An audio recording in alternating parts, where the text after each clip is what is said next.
I haven't uploaded in a while, and I know when a small channel goes quiet, people assume one of two things. Either the creator lost interest or they ran out of things to say. But that's not what happened. I have a very specific reason for being gone, and it's not a setback. It's not burnout. It's not that I stopped caring about this channel. It's that I was preparing for something I've been working toward for 5 years.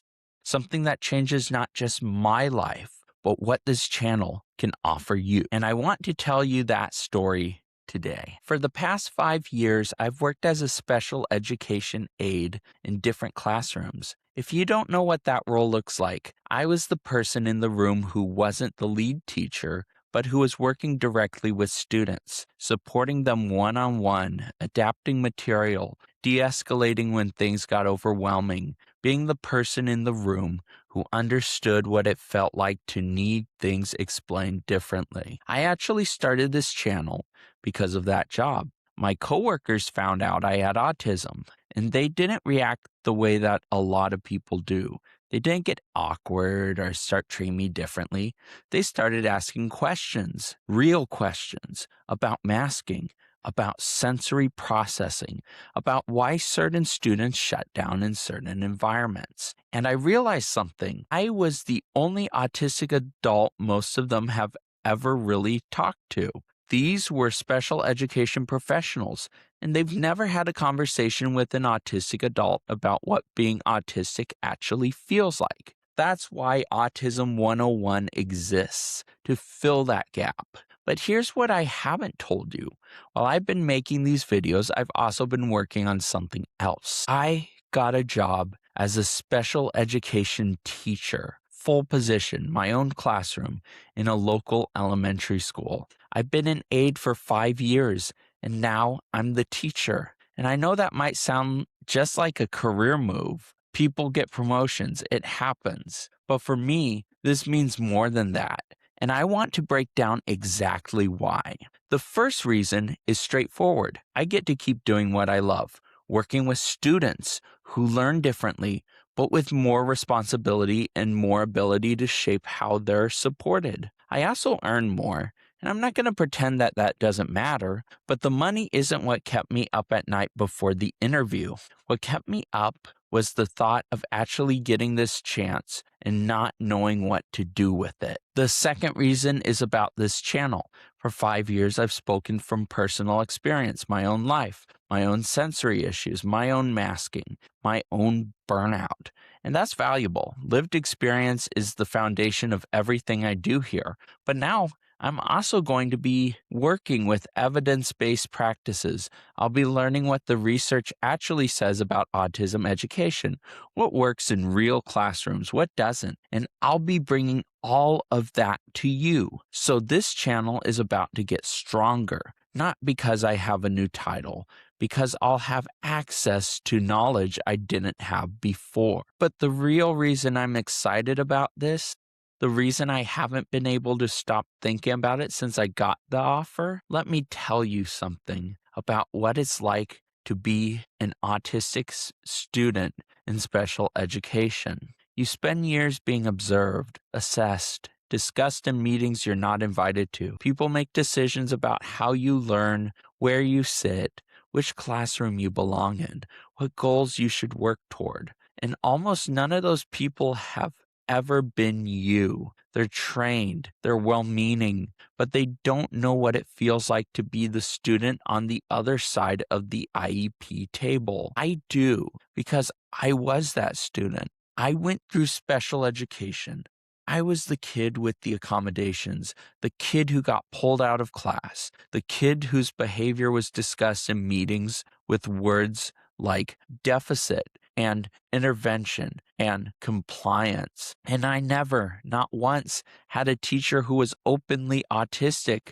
Not once did I have an adult in that building who looked at me and said, I know what this feels like. I've been where you are, and you're going to be okay. That's the one thing most autistic students never had. And that's what my students are about to get. I know this sounds idealistic, and I want to be honest with you. I'm not walking into a perfect situation. Special education is underfunded. Caseloads are high. Resources are stretched. I'm going to have days where I question whether I'm doing enough. Any teacher will tell you that. But here's what I can do that most of my colleagues can't. When a student is overstimulated and can't articulate why, I'll recognize it because I've lived it.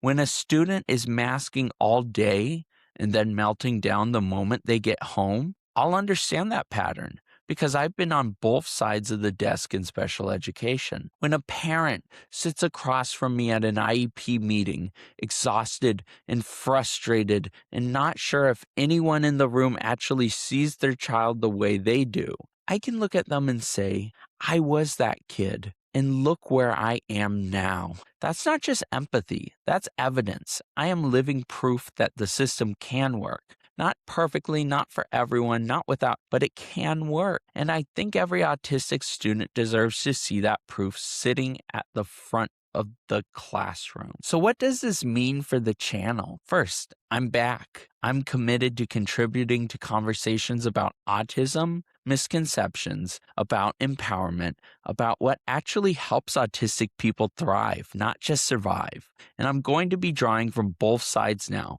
personal experience and professional practice. Second, I want to hear from you. What do you want to understand better?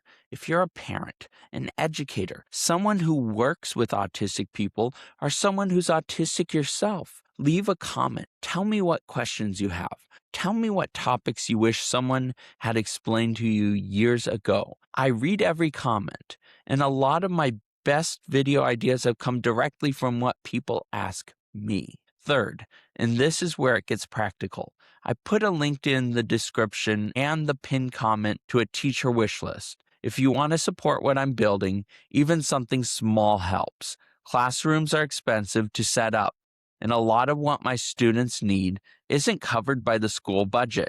Sensory tools, fidgets, visual schedules, flexible seating, things that make a classroom feel safe for kids whose nervous systems are always on alert. You don't have to contribute.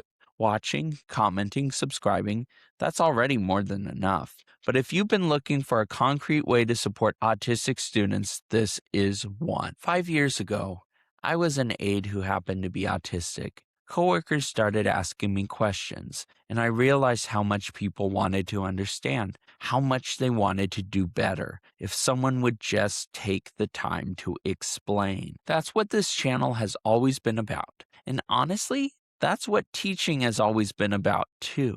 The difference now is that I get to do both. I get to be the teacher I needed when I was a student, and I get to bring what I learned back to you. If this resonated with you, if you want to follow along as I figure out what it looks like to be an autistic educator in a system that wasn't quite designed by people like me, subscribe.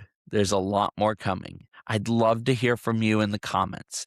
What's one thing you wish someone had understood about you when you were in school? Or if you're a parent or educator, what's one question you've been sitting with about autism that you haven't had a chance to ask? Leave it below. I read every single one, and I'll see you in the next one.